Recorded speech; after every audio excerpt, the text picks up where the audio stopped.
Hello, my beautiful friends. Thank you so much for joining me on this fine Wednesday, I hope.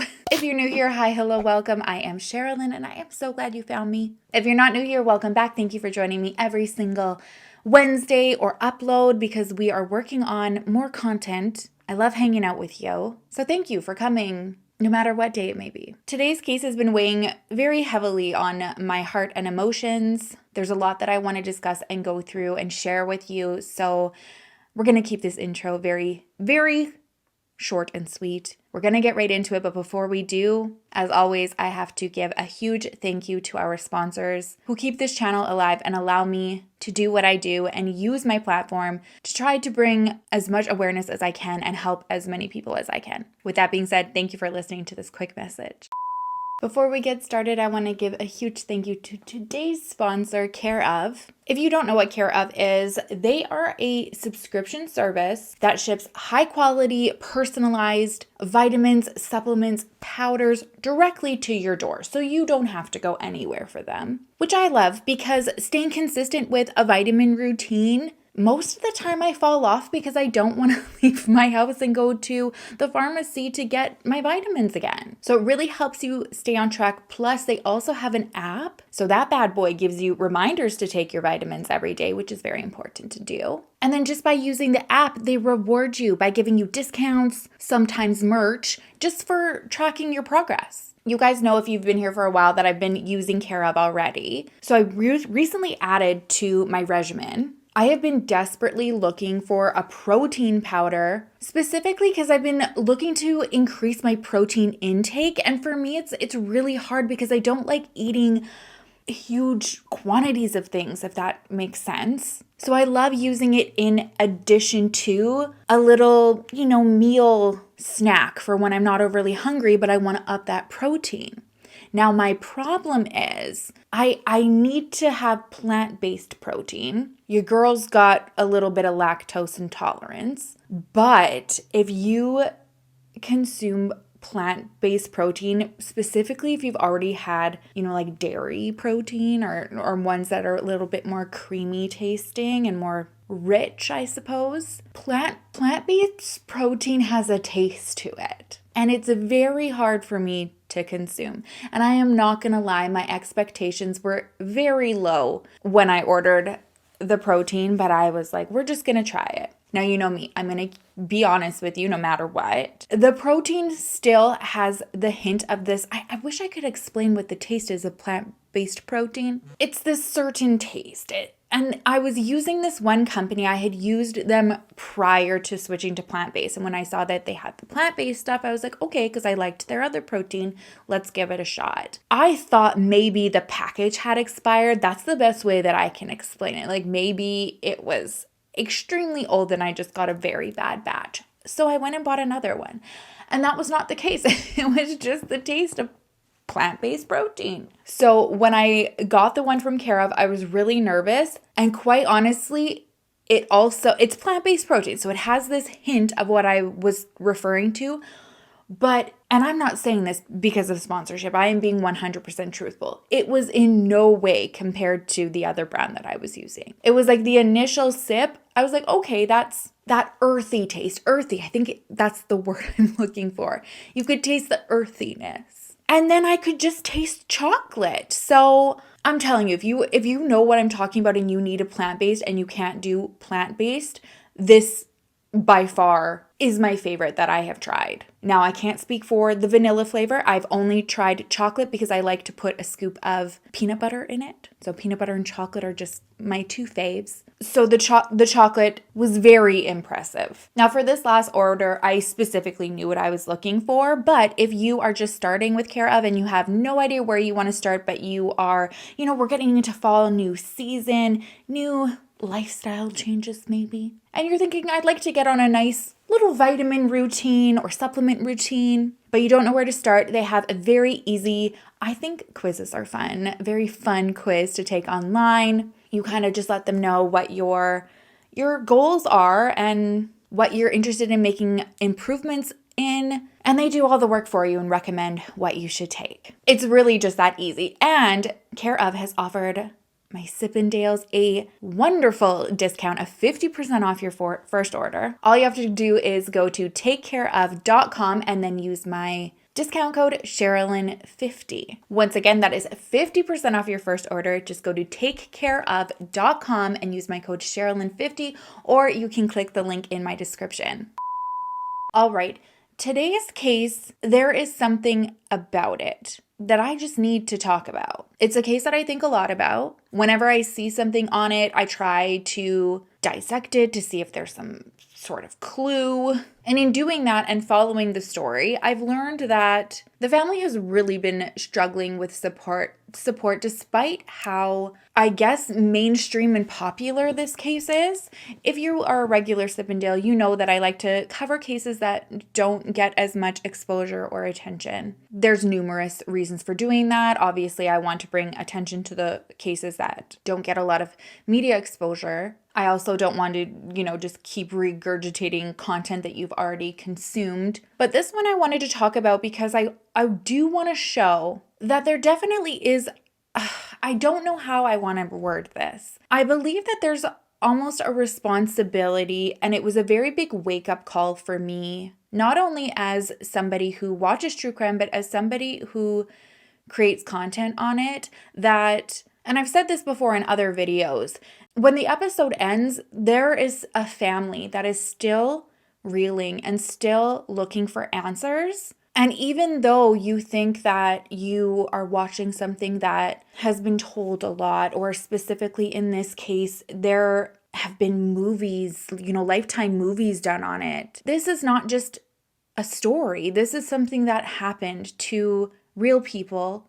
They have real families who have not profited off of, a Lifetime movie made about the case. And in this situation, there is a large piece of the story that is not finished. There is still a family that do not have answers or justice. And they're at a point right now where they don't have the means or the funds to get that justice. This case also brings to light that even investigators, there is this element of detachment. When you have so many cases to take care of, we see this a lot. Things get overlooked, things get neglected, and the person left holding the bag is a victim's family and loved ones, with no experience, no idea where to start or where to go to get help, get the resources to conduct their own investigation and searches. So today's video is going to just kind of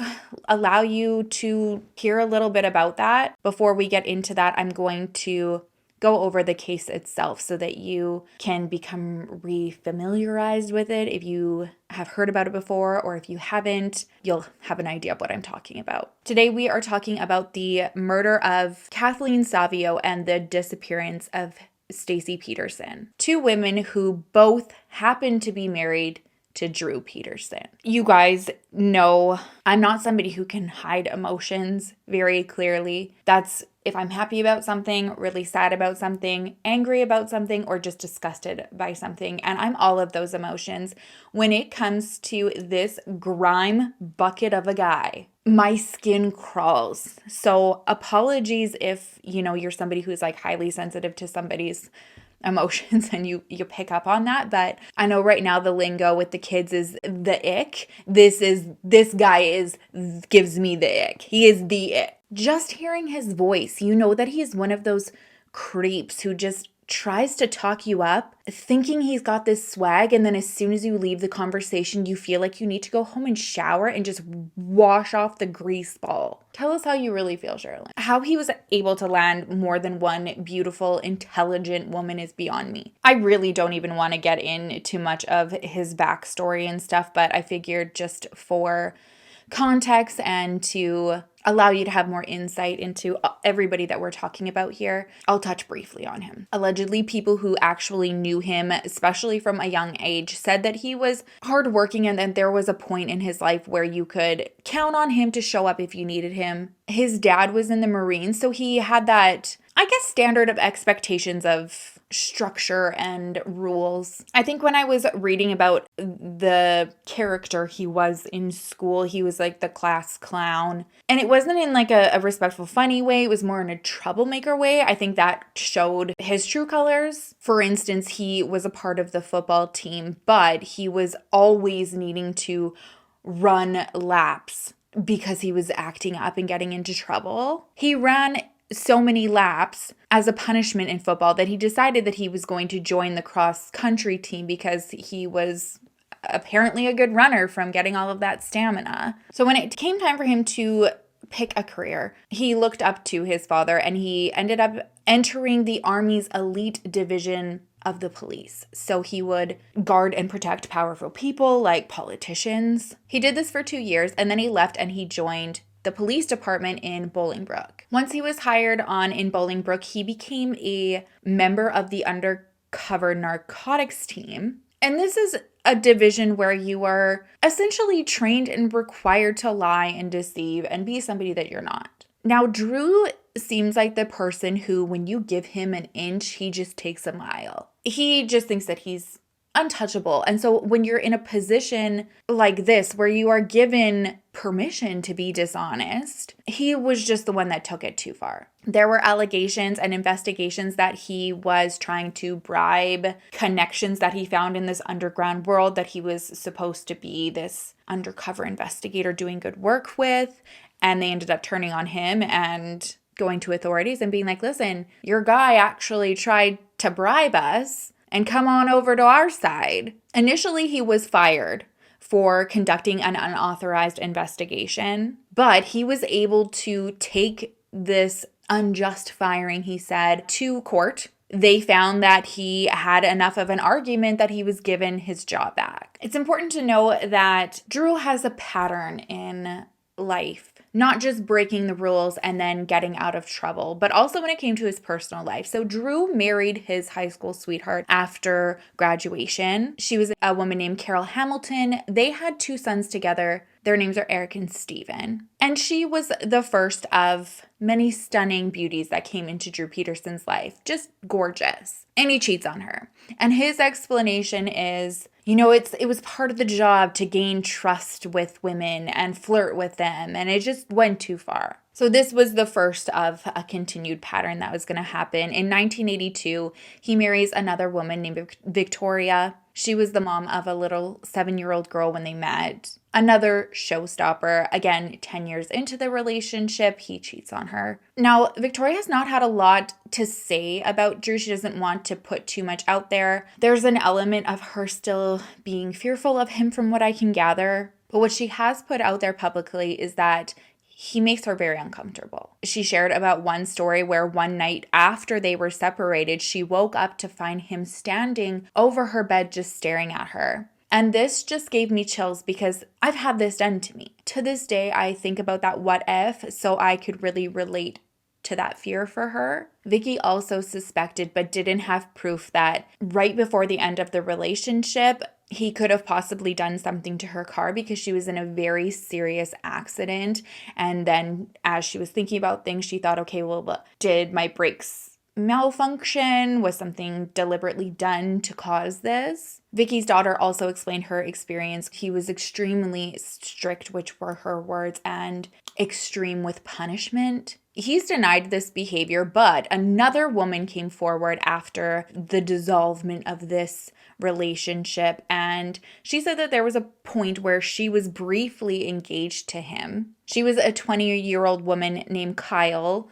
Totally unrelated, but I love the name Kyle for a girl. And she said she ended up calling off their engagement when she started seeing signs of how controlling he was. Same like Victoria, she really feared him. And she said he abused his power of authority to stalk her and make her life a living hell. So I absolutely believe everything that Victoria has to say, even though he denies this stalkery behavior. And the final straw for her that allowed her to get out was that she found out that he was having multiple affairs. And one of them was with a young woman named Kathleen Savio. Again, he had a type, absolutely beautiful brunette. She was in her mid-20s. She was doing well for herself. She was an accountant. and they were set up on a blind date. Now, just an insight into how narcissistic this guy is. On their first date, he comes with a gift. You're probably like, well, that's nice, Sherilyn. That's not narcissistic. But no, the gift he gives her, this woman that he's never seen, and you're on your first date, a blind date, is a photo of himself. I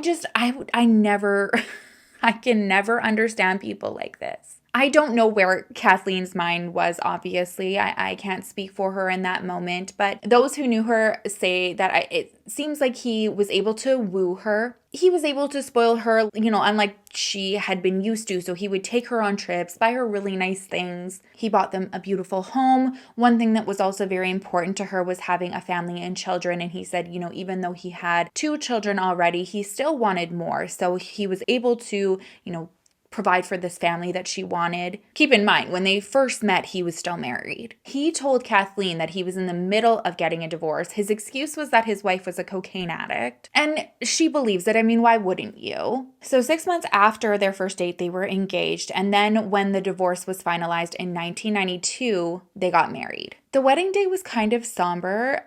Unexpectedly, 2 weeks prior to them getting married, Kathleen suddenly loses her mom. Understandably, she's just destroyed over it, but they decided to move forward with the commitment of the day and just tried to make the best of the situation. Initially, it seemed like the right decision for Kathleen. They lived in this nice suburban area, a very comfortable family home. They had 2 more boys. But 10 years into the marriage, she was no longer the object of his affection. And Drew himself would make that very clear by letting her know that she was, quote, a dog. She had let herself go. She was fat and ugly. I mean,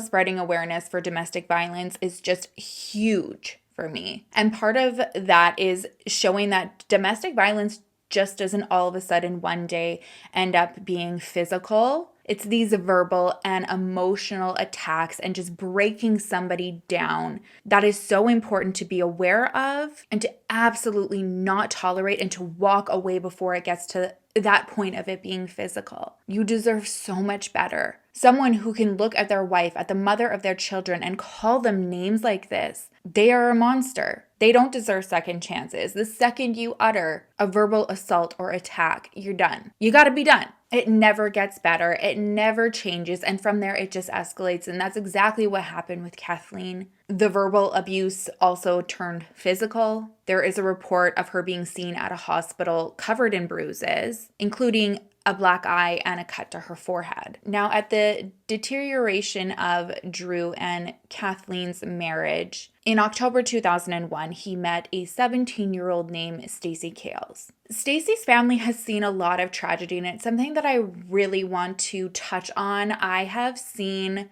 and I mean, there is just something so unsettling to me when people share their opinions on victims or their upbringing or their family. Now, it's different if somebody out there is a public figure. If for example, if you're a content creator, if I've put myself out there, I expect that people are going to have an opinion and they're going to share it. But I have consciously and with permission, essentially, put myself out there. When you are a victim, you have not chosen or given permission to be dissected and ripped apart and judged. The only opinion that should be shared when speaking about a victim is how can we, in a whole, do better to prevent something like this from happening again? How can we support somebody who we might know or come across that might be in a similar situation and help them? And the same goes for their family. I mean, they're the ones left at the end of the day having to defend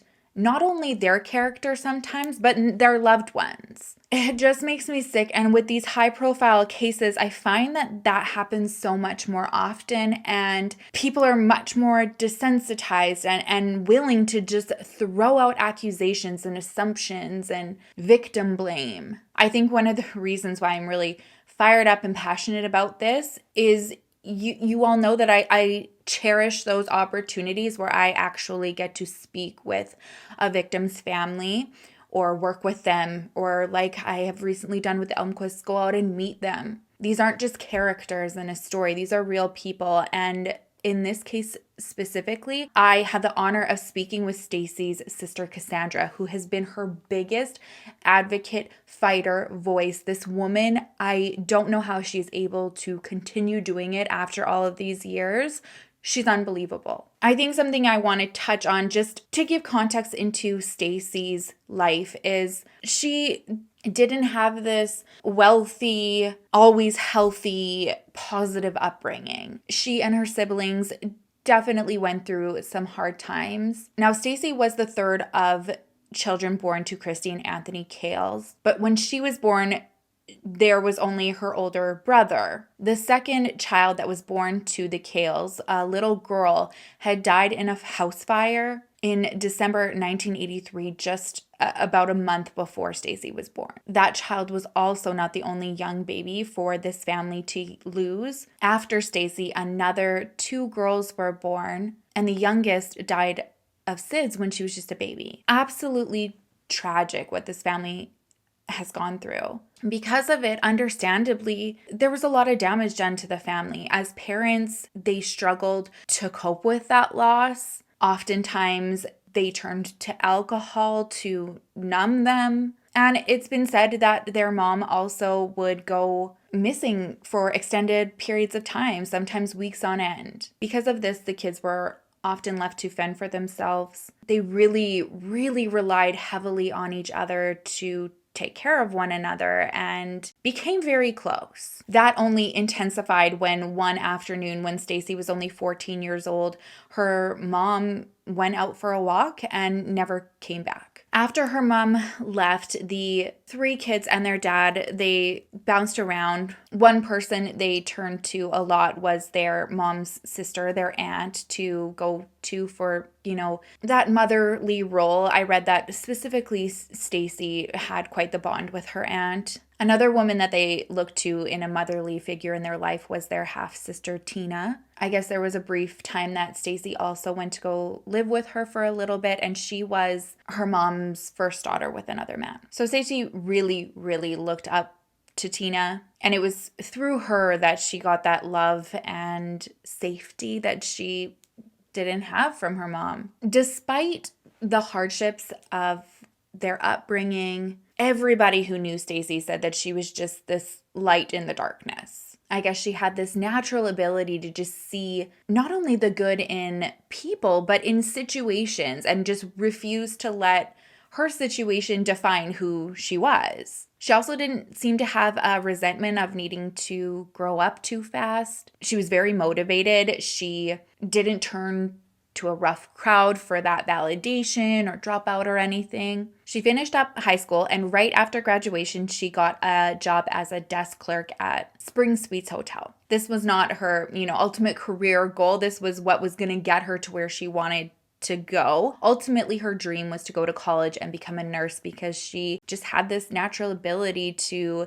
care for people and make them feel loved, and she wanted to do everything that she possibly could to help other people. So it's when she's 17, working at the hotel, that she met Drew. He said they met because he was at the hotel with his partner, who was trying to pursue one of her coworkers. So while they were on shift, they were always at the hotel hanging out. First of all, go to work. Second, this is just so sick and gives you another insight into the kind of person this is. With Stacy being so young and vulnerable at that time, she was the perfect unknowing target for somebody like Drew Peterson. Someone who is like him sees an individual like Stacy and just sees that they can mold and manipulate. And Drew had his tactics. He was used to wooing, and impressing, which he did with Stacy. He bought her a car. It was a Pontiac Grand Prix, like the car of the 2000s. He also paid for an apartment for her, decked it out.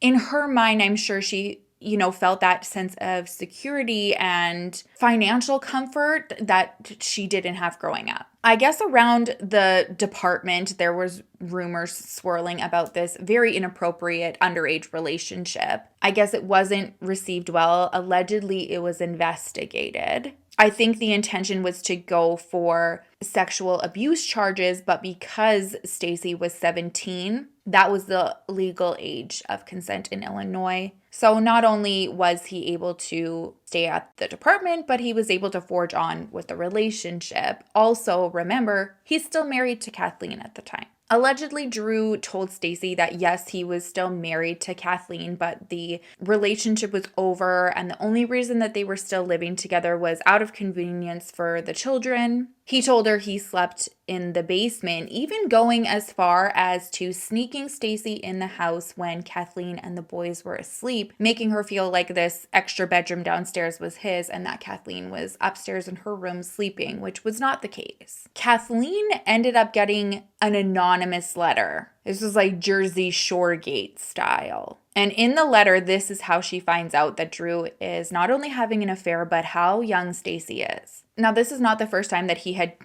not only that he had not cheated, he cheated on everybody, but this was not the first time that he cheated on Kathleen. A couple years prior, she had found out about an affair when she was going through the phone bill and saw this number just like blowing up his cell phone, and when she called it was another woman, and she confronted her by inviting her over to the house. I guess this woman had no idea, and it was then when she said, "We're married and we have children, so if you could kindly stop." I don't know if Kathleen had confronted him about that affair. I do know that there was a conversation with the woman. I can only maybe assume that she let him know that she knew and that maybe he said it would never happen again. But when Kathleen found out over this affair from the letter, she definitely confronted Drew, and he responded by assaulting her. So after that, she kicked him out of the house and she filed for divorce in spring 2002. This opened up the opportunity for Drew to move in with Stacy. And they ended up moving in together just down the road from where Kathleen was still living in the house that her and Drew were living in. So Kathleen was living on Pheasant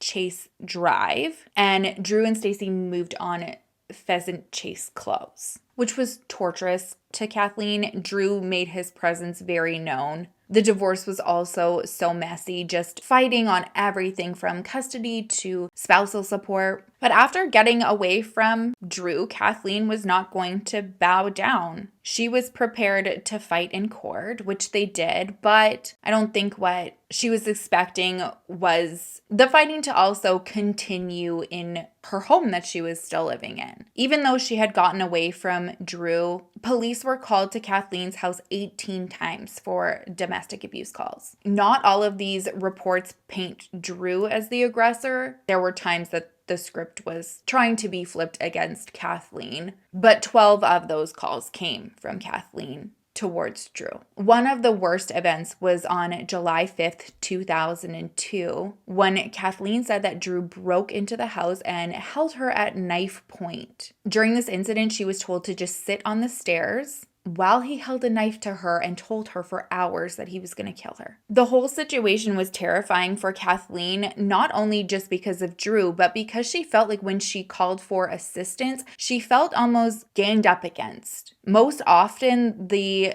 police that would arrive would just leave and say that there wasn't much that they could do. Other times they would say, yeah, he shouldn't have done this, but tensions are really high. You guys are going through a lot right now. Just kind of explain to her that this is just normal and convince her not to press charges. There was also the issue of him working for the department that often responded to, so there's that. And Kathleen was aware of that and felt that. And at one point she did try to reach out to impartial departments. She even wrote a letter to the assistant state's attorney saying that she needed help. Within that letter, she says that Drew is manipulative, he abuses his power, he has no issues lying and making things up against her, and that she wholeheartedly believes that if something's not done, he will kill her. Kathleen never heard back after she wrote that letter and sent it in, which is so infuriating given the outcome. It's really sad because there was a point where Kathleen was granted a temporary restraining order, and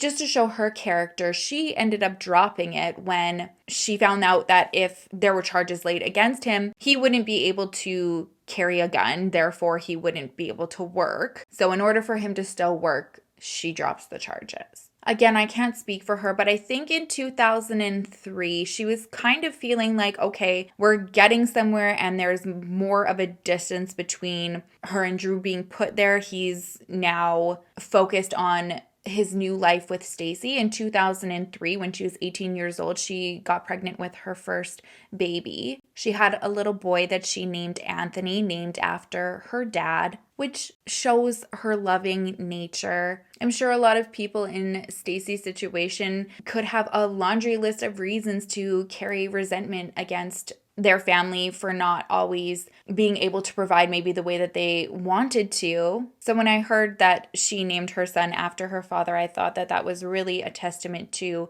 there's this family-oriented, forgiving, loving side of her. The next year, in 2004, Drew and Stacy got married in a very private wedding. 5 months after, she gave birth to a little girl who she named Lacey, which also happened to be the name of her youngest sibling who had passed away. And people who know Stacy said that she was just this natural mom. Even with his children with Kathleen, their neighbors said that at any moment you could always just look outside and Stacy would be out there playing with the kids. I got the impression that she was very much the glue that not only was what held this new family that she was building of her own, but also her family together. It was her that always called everybody to check in and invite them over for dinner and stay in touch. That was one of her favorite things to do, her family said, was to cook for people and invite them over. From what I've read, I feel like the impression that family and friends had of Drew was that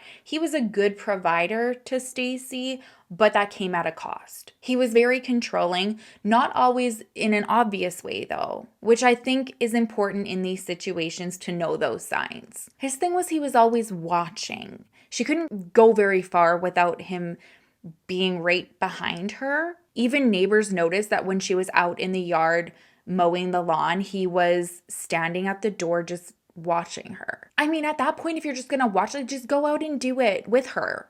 Please, Drew. Not that it's a husband-wife thing, like the husband should be the one mowing the lawn, but I mean, if she's doing yard work, the least you could do is just go and help her instead of watch her. You're obviously not busy. Another thing her friends would say was that if she was out doing something like shopping, all of a sudden as they're walking into the store, he would just pull up at the entrance in the parking lot and be like, hey, what are you doing? While he's supposed to be on shift at work. He always seemed to be keeping tabs on her and wanted to make sure she was where she said she was going to be. Now, for somebody who seemed to have this jealous eye, he did something that seemed to add to his own jealousy. He paid for a mommy makeover. After the birth of their second child, he paid for Stacy to have, a tummy tuck and augment. I believe she also had some dental work done and LASIK. She was feeling good about herself. And that seemed to put him more on edge. With his focus seeming to be keeping tabs on his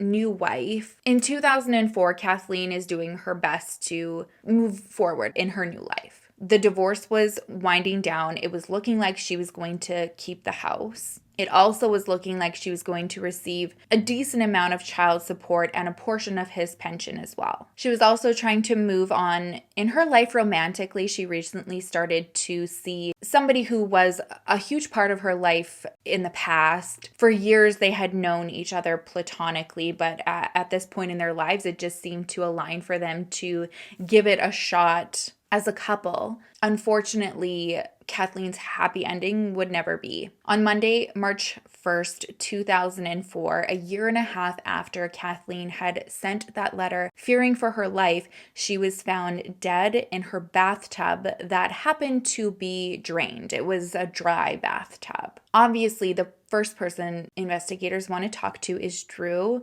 not only because he's the ex-husband, but he was on the scene when she was found. Drew said that he had the boys that weekend, and when he went to go and bring them to Kathleen's, there was no answer at the door. He said this was not typical of Kathleen. She would expect when her kids were there and be home for that. But he felt uncomfortable searching, so he got a neighbor to go in the house and look for Kathleen. Sure enough, it was the neighbor who had gone in that found her. When they were able to try to narrow down a suspected time of death, Drew said that his alibi was that he was at home with the kids and Stacy, and when they questioned her, she corroborated it. So pretty quickly, Kathleen's death was ruled an accident. I read a story that Kathleen's sister had shared about her funeral, and it was just heartbreaking. There, I guess, was a man from her past who she had briefly dated before Drew that came. And it seems like to her, it was I wonder what he's up to. I wonder, what if we had,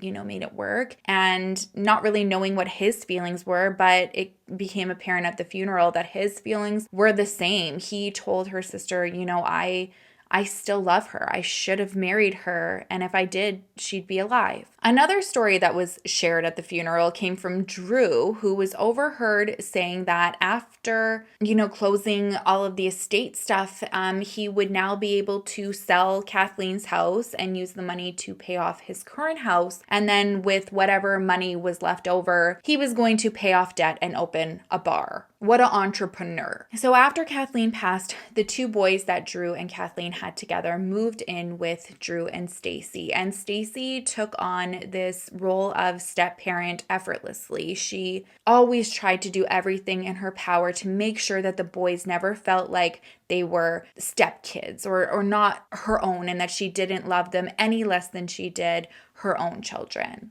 Because of her upbringing, one thing that she just didn't want her kids to ever feel was that they didn't have a mother, which makes this whole situation that much more tragic because on October 28th, 2007, Stacy disappeared. When this story broke and got traction, it was huge. There was media just camped out outside of their home 24/7. Stacy's family was gathered outside of the home, speaking to the media at all hours of the day, just pleading with whoever had her to please let her go. They were speaking to Stacy, letting her know, no matter where you are, we are out here. We are looking for you. We are going to find you. We are never going to give up. Drew also spoke to the media, which gave people an insight to what an absolute piece of work this trash bag is. He literally looks like he thinks he's the star of his own show, being followed like he's a Kardashian with paparazzi, but it's media trying to figure out where his wife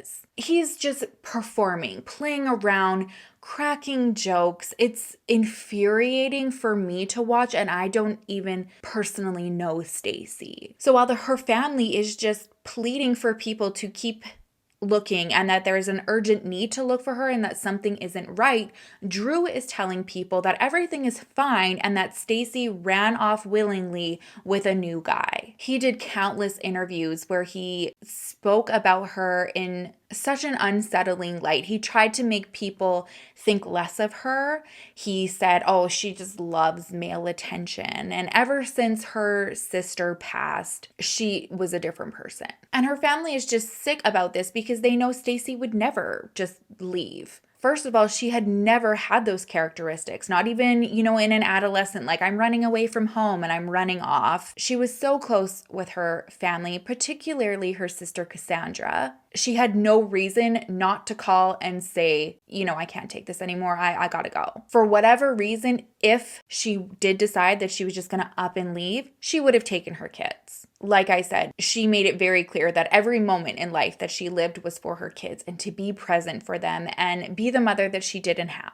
Second, her family could acknowledge that, yes, she was different that year because in 2006, her sister, Tina, who she looked at like a mother, passed away from colon cancer. She was mourning her. She's processing those emotions, which is normal. Just to give some context about what Stacy must have just been dealing with, and again, how controlling and narcissistic this guy is, and just lack of empathy. There was something that I read where Stacy talked about having to go and see a doctor, with Drew's encouragement to get medication to control her emotions, because if she was crying over mourning, he was like, you're depressed. You can't be feeling this. And it's like, no, people are gonna cry when their loved one dies. And it doesn't mean to just hop you up on medication. And this is no slam against medication, because if you've been here for a long time, you know I'm a fan of medication. But there's a difference between, like situational depression, you're going through something and you're depressed, versus,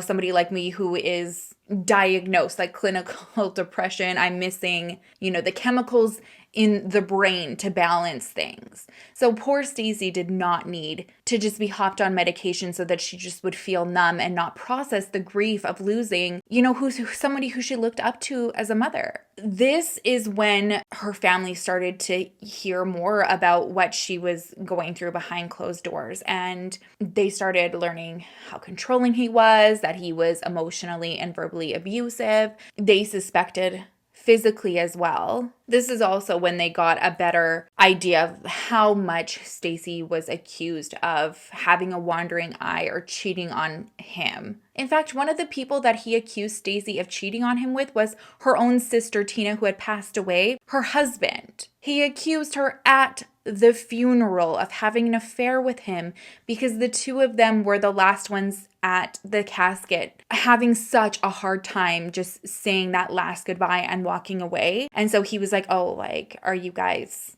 a thing? Because they left walking away from the casket together. It's a physical sensation. This guy makes you want to throw up. I don't know if you are also feeling this, but at this moment, I feel like I need to take a break to be ill because he's so disgusting. Another thing that he did that was just disgusting is talk on the media about her menstrual cycle. Like, this really got me too. He'd always talk about, oh, yes, this is just Stacy. She always talks about wanting to get a divorce, especially around that time of the month. He brought this up so many times. He talked about this on the Today Show. He talked about this on Larry King Live. Just absolutely disgusting. But I guess the positive is due to his mouth and how much he talked. He started getting, attention on him from the investigators. And 12 days into the search of Stacy, the police announced that Drew is a suspect, but they don't elaborate much more. But now everybody's looking at him in a different light. And from that, investigation teams start thinking, okay, well, if Stacy's missing now, and this is the way that he's acting, maybe there's more to Kathleen's death that we overlooked. From there, they reopen the case, and Kathleen is actually exhumed for a second autopsy. If you're familiar with, these types of processes and investigation and re-examinations and all of that, this takes time. So while this is going on, Drew is living his best life, it seems. There is even an interview that him and his lawyer do on this radio show where the radio jockey kind of jokes around about, oh, I think I'm going to do this contest, win a date with Drew. And Drew's like, oh, yeah, that'd be great. Ask my lawyer. And the lawyer's like, yeah, why not? Let's do it. And there was a point where they were actually going to do it. And the radio broadcast, head team was like, no, absolutely not. Your wife is missing. We are not taking any heat for this. We are not participating in anymore, which is crazy because, sometimes the media can always not think with morals. So they think with ratings. I just watched the play Network and it talks about that. So I was actually surprised that something that I'm sure would have brought a lot of ratings and money and attention into this station, they were thankfully not on board with. But as the picture being painted towards Drew is just getting darker and darker, his stepbrother comes forward and he says that he thinks he did something to help his stepbrother Drew out that may have been more sinister than he thought it was at the time. He said around the time that Stacy went missing, Drew gives him a call in the afternoon and asks him if he can meet him at a Starbucks. And he agrees. He goes to the Starbucks and Drew says, I think Stacy's gonna leave me. Again, he also tells his brother, she always says this around this time of the month, but it's really been getting worse since Tina died. So he's just trying to be like, oh, Drew, I'm sure everything's going to be okay. Talk him through it. But at this coffee date, Drew tells him, hey, I need you to do something for me. I've got to leave. I need you to stay here. I'm going to leave this phone for whatever reason, no matter what.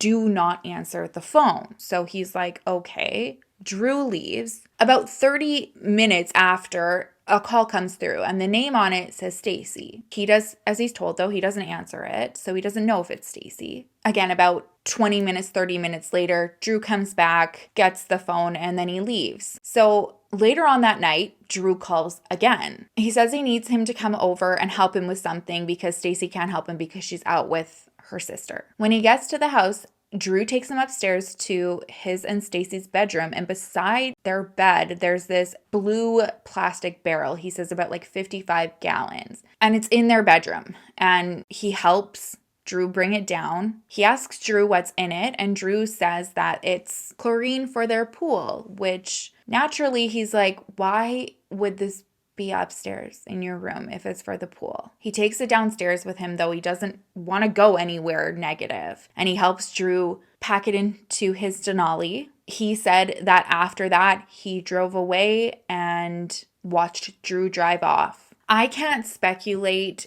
into his brother's involvement at all. I don't know if it's more than what he shared. What I do know is I got the impression that he very much looked up to Drew. He was the brother that was always struggling, didn't have consistent work, and it was Drew that was, able to find jobs for him or help, or pay him to help him do work and stuff like that. So I think he saw him as like almost like a provider and somebody that maybe he strived to be and didn't want to question. Allegedly, he, whether wanted to admit it or not, knew that something wasn't right. Whether it's because he was there personally and knew about it or because he felt that in his heart. Again, I don't know. But he has said that when he got home that evening, he drank copious amounts of alcohol, went over to a friend's house, and then, barely coherently told him, I think I just helped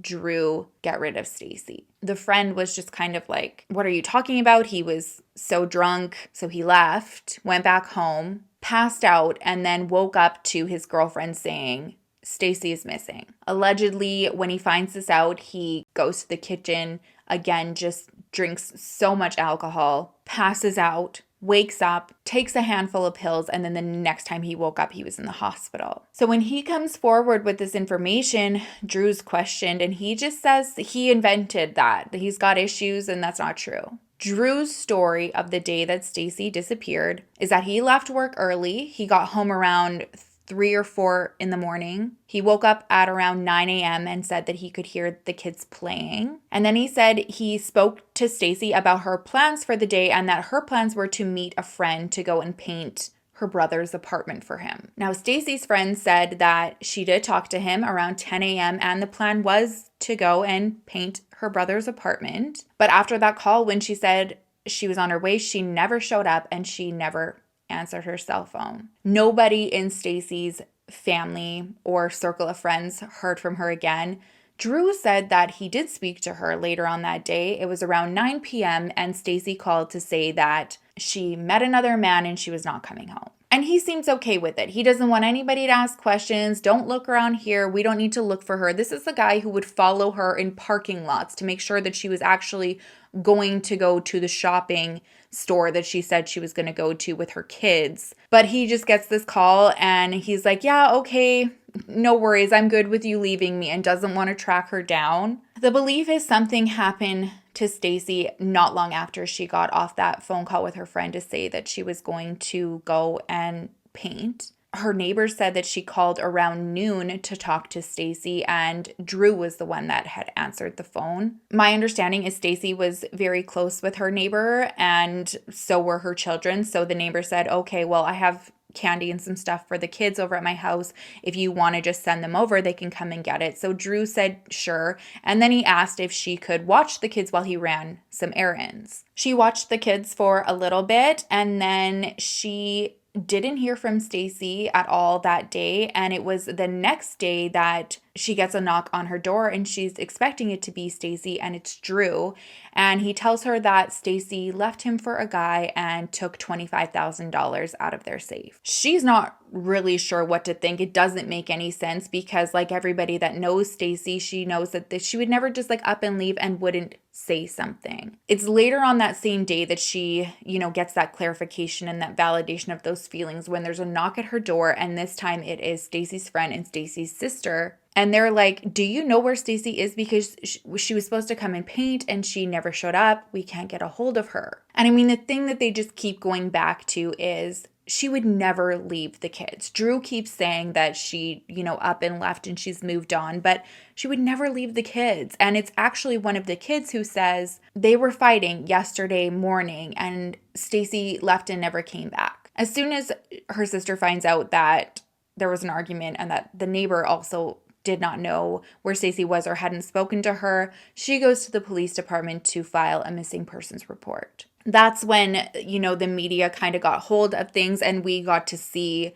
everything unfold in real time and really got to see this unsettling image of Drew Peterson. We're going to go back a little bit because now as all of this attention was coming forward, that's what led to a reinvestigation of Kathleen's death. So as that was progressing, some shocking things came forward. The initial autopsy, it turns out, was very flawed. While in that initial report, there were mentions of things like scratches on her back and multiple bruises all over her body and cuts on her body, as well as an abrasion to her head, the medical examiner then had concluded that they were old injuries and they didn't play any part in her death, and her cause of death was drowning, and that she probably just slipped before she was able to get in the tub and put the plug in it and cut her head, and that's why there was no water in the tub. The new medical examiner was pretty much like, how in the world could you have concluded that those injuries were old? They did not feel like that was the case at all, and that it proved that Kathleen had fought for her life and experienced a terrifying attack before ultimately being drowned, and that's what the injuries were for. So on February 21st, 2008, Kathleen's death was officially changed from accidental to homicide. Drew wasn't arrested immediately, though. That's why he had all of this time to go on every talk show that he possibly could and run Stacy's name through the mud as much as he could.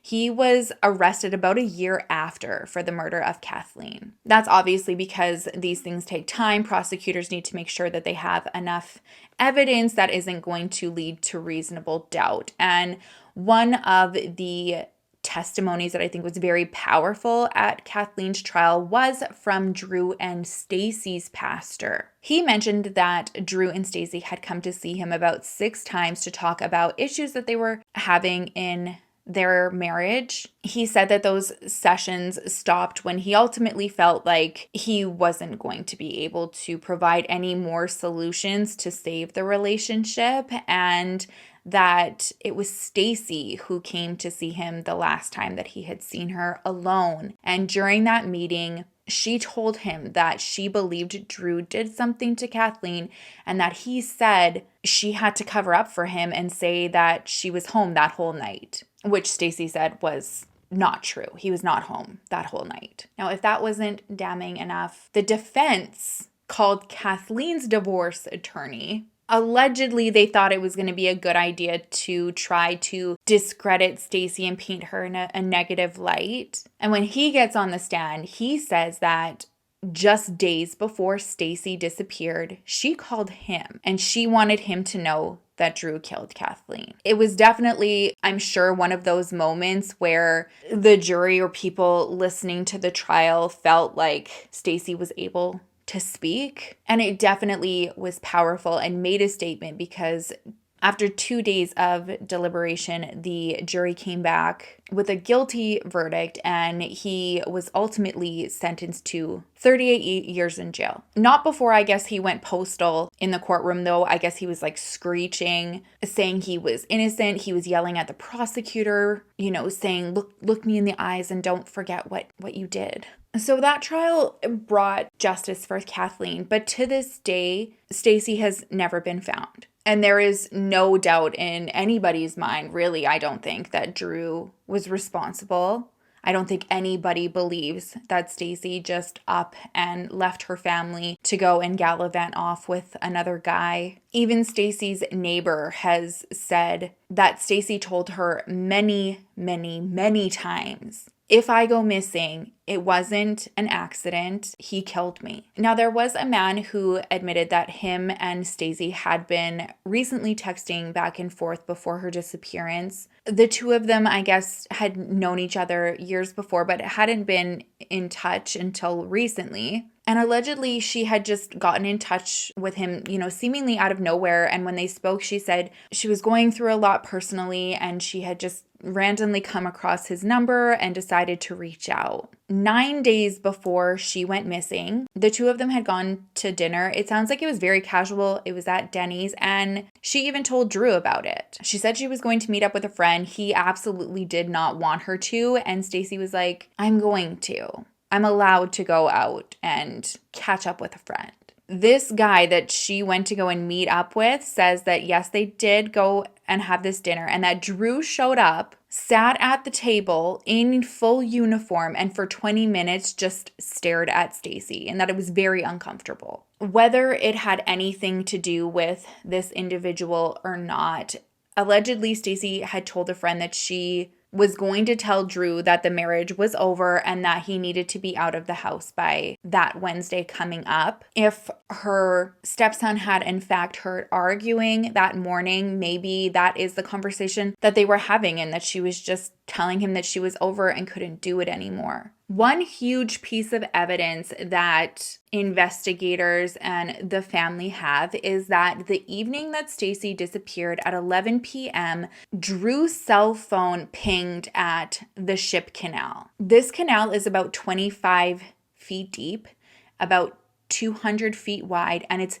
very murky, not clear, not easy to find things. However, Stacy's sister Cassandra, I mentioned before, this woman is just a powerhouse. She has never given up looking for her sister, and she strongly believes that she is in the canal. She has worked with divers, people who have sonar technology, and on multiple occasions, they have photographed remains at the bottom of the riverbed. The first time was only 22 days after Stacy's disappearance, when divers for the police went to go and search at the coordinates. My understanding is that just one of those flukes, there was a glitch in the coordinates and the times. I don't know much about sonar searches, so I'm trying to relay this as accurately as I can. So when the team went out, they were not in the area they needed to be, and they were pulling out cars and stuff like that. And Cassandra was like, what are you doing?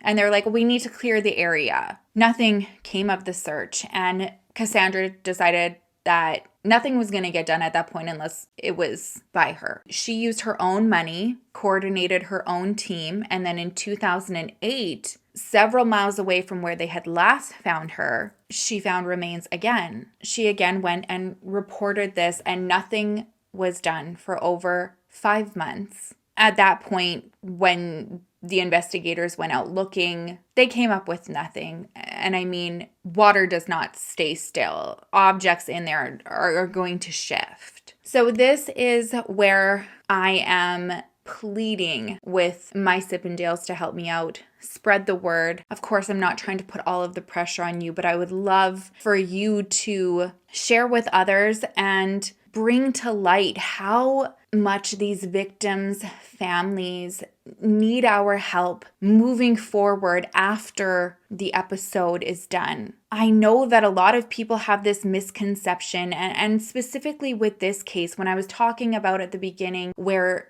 victims are this open invitation for whatever reason for people to throw out assumptions and accusations, and family members get caught up in that as well. And I think people think that if the story is in the media, they're just cashing in, which is absolutely not the fact at all. Cassandra has already used over $80,000 of her own money.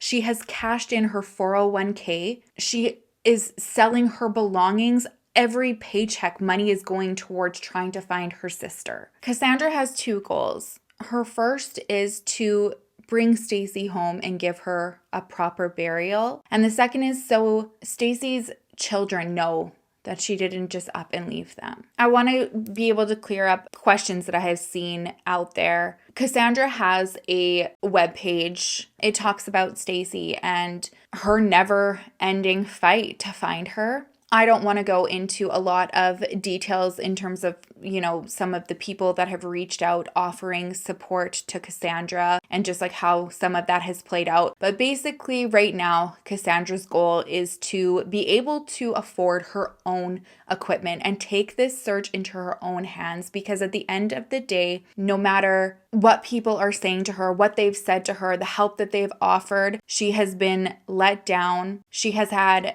people that she trusted use images for profit. Thankfully, she was able to put a stop to that before it went public. But understandably, she does not trust anybody with finding her sister besides herself. And after speaking to her, after learning what she's gone through, after seeing what other families that I've worked with are going through, I don't blame her. I would want to take matters into my own hands too. And so Cassandra wants her own equipment. She wants to get a sonar machine. She already has a diver she trusts and is ready to go as soon as she gives the okay, and she wants to be able to locate her sister. She has a good idea of where she could be in terms of the coordinates. Like I said, this is very over my head. This is a job that I think people assume, or I do anyways, you could just go out there and you've got this sonar, and when you go over, someone's going to be like, oh, there's a locket. Oh, there's this. It doesn't work that way. It takes hours, days, weeks, months. Like, this takes so much time. And as soon as you find something that you are, pinging on or picking up on your satellite, then you have to sit in that spot and you have to take different measurements and focuses and coordinates. And it is so over my head. It sounds like so much work and so expensive. I know I've seen people like, oh, why can't so-and-so donate their time? Listen, she has been in contact with a lot of people. I'm not going to name names here, but I know this suggestion is going to come up for her to reach out to this specific person or channel. She's done it. It did not go well. I know that I just have the most supportive, amazing, fantastic true crime fam there is. So I would love to hear some suggestions from you for fundraising. What I was thinking was, since our theme is, Wine Wednesday, we could have a wine night together live, whether that be on YouTube or Instagram. I think both have like a fundraising component to it, and we can share it and get people to come and support and donate whatever they can to try to help. I think this is a great opportunity for people to also put into perspective and learn that it's so important to look at these cases as they are, real life. This is true. These family members need our support. I beg of you, if you are consuming the content and you do come across a case that requires some assistance and help or a call to action, even just $5, it makes the biggest difference in the world. I know that sounds like so cliche, and a lot of people are like, anything helps, but it truly does, because you don't know what your one donation does in terms of inspiring other people to do the same, because they saw somebody donate and they want to do the same. I myself will also be donating my AdSense for the video to Cassandra. And I already know that in the grand scheme of things, it's not much for the battle that she's facing daily, especially financially, for her to do what she already has up until this point. But I know it helps. Spreading the word also helps, because it keeps the story going and it allows people to see that they're still struggling, and it's not so easy to just call on an investigation team and get closure for your family. If they're still in this position after all of these years, it really is such a huge eye-opener how flawed things are. Another thing that really keeps people going and reinvigorates their fight, and you have all done this before and it makes me so proud,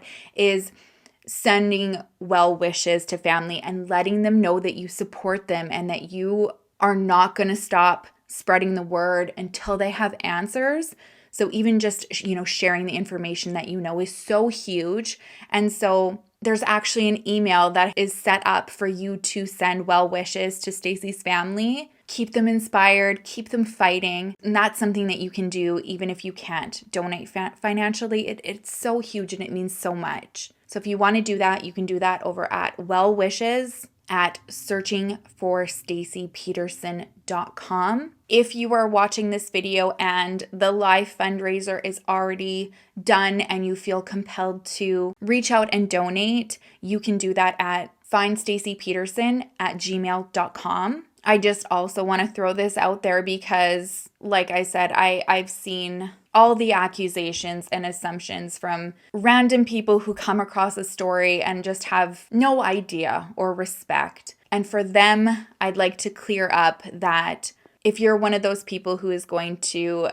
accuse a family member of trying to, seek money from people to just spend on themselves, please stop, because the ulterior option, if it's given, is that Cassandra would openly accept a donation of the equipment that she needs. So if someone would like to go out and buy one or has one and they want to give it to her so that she can do what she needs to with it, the goal here is not money. It's money to buy the equipment that she needs. So if she had the equipment and somebody is willing to provide that, then there would be no need for fundraising. Unfortunately, though, that is not an option as of yet. If you're watching though and you have sonar that you're willing to part with, please get in touch with us. For those watching in real time, our fundraiser is going to be on this Friday. What's Friday? Is it the 30th? Should be better prepared, Sherilyn. It is Friday, September 30th, 2022